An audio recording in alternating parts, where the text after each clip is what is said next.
BTB fans, Thomas here. I'm gonna do a bat rep. Playing with, where is he? Paul. Hi. Hi, Paul. How you doing, man? Good. Good. Playing Tyranids. Playing Tyranids. He's got the I'm excited. got his pajamas on. It's good. He's channeling me. All right. Well, let's talk about the armies we're playing. This is an army of I always forget the video game colors. Blood Ravens.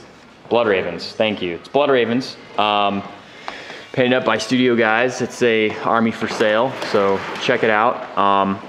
There will be a link to it on the liner notes, I'm sure. Ooh, these are sexy. No, ooh, look at that hand. Just gonna check the hand out. I could be a hand model. Could be a hand model. Yeah, that's right. Like Zoolander. Yeah, I really take care of my hands too. I put lotion on them every day. All right, failed. All right. I can't. Anyway, the army is. I make sure that they're really taken care. They're very supple. They're very supple. If you must know. I think you should stop. We got this in HD. Look at this. That's like. Oh wow! Where do you come back? All right, we're gonna. Fantastic. Yeah. Okay. Anyway, all in one take. Here we go. So my army.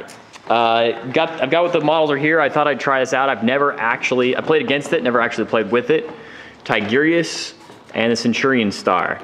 And then added to that, I brought my favorite character combo, which is usually a captain, in this case, the Chapter Master, with the Teeth of Terra and a Power Fist, Artificer Armor combo. And he might even have an Auspex. We'd have to look at the points. Teeth of Terra? Teeth of Terra, yeah, it's one of the relic weapons. No, that's fantastic. I'm imagining it as like this really old, like steampunk pair of dentures that the captain like puts in, putting in my Teeth of Terra.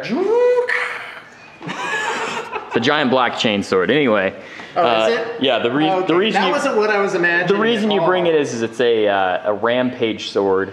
It gives him it's +2 strength, AP3 at his initiative. And if he's outnumbered, of course, he gets an extra D3 attacks. And then it's a specialist weapon, so it pairs with the Power Fist nicely. So he can either strike at initiative 5 with a potential extra attacks, or he can strike at initiative 1 with strength 8, AP2. So that's him. Then of course there's Tigurius with his silliness.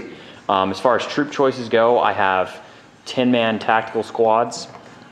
You have one of those. I have one 10-man tactical squad, thank you, that is a veteran sergeant with a Power Fist, a plasma cannon, a melt-a-gun, and then they brought a Razorback as a dedicated transport.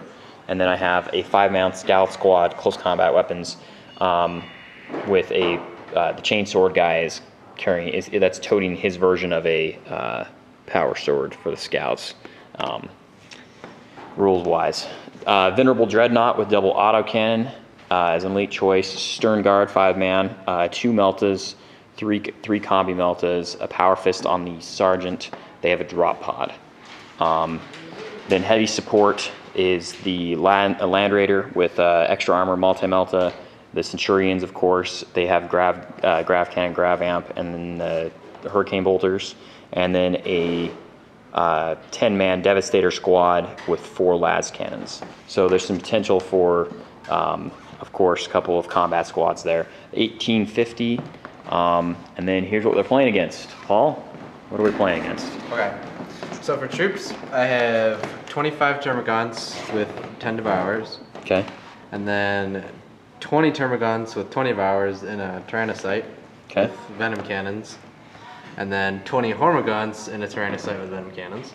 All right, this is the BTP turn your drop pod, whatever it's called. What do you call it again? The Tyrannocyte, that's what it's called. The pistachio. It's a giant pistachio, folks. And then I have a Haruspex with his Scythe Tail in a Tyrannocyte. Okay. And then I have 4 Zoanthropes with a Neurothrope. Okay. And then 3 Hive Guard, and they have no upgrades. And then the Hive Crone, and 3 Biovores, all that stuff pair. And then for HQs, I have Death Leaper. Decided to try him out because he's my favorite. And then a flying hive turn with Twin-League Devourers. Okay, cool. All right, That's it. well, I'm going to ask you lots of questions because I don't play against Tyranids very often. Yep. What board are we playing on? We're playing on this guy, the frozen snowy cityscape.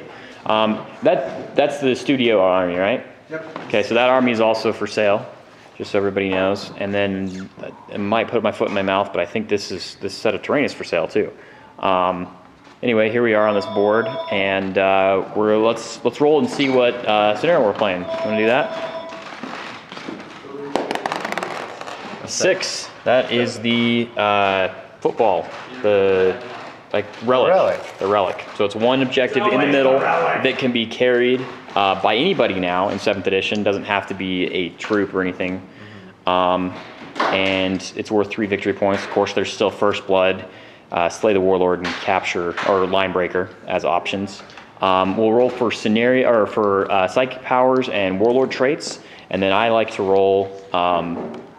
After you roll for those, I like to roll for the deployment type, and then we roll to see who goes first. They get to choose the deployment type, or whether they're going to deploy first, second. They deploy. The second player deploys. Then the first player will decide if they want to go first or second. If they choose to go first, then the second player, of course, will get the attempt to seize the initiative. So we'll go to that point. Oh, and then of course the roll to see if we do night fight if either player desires. So we'll go to that point. We're gonna get some paper and pen going for psychic powers, since both sides have psychic powers. You might have set psychic powers, right? Or does your... The only ones that set are the one off his own throws, but they roll another one. Okay, cool. So he's gonna roll for some. We'll do that on camera, but we're gonna change cameras.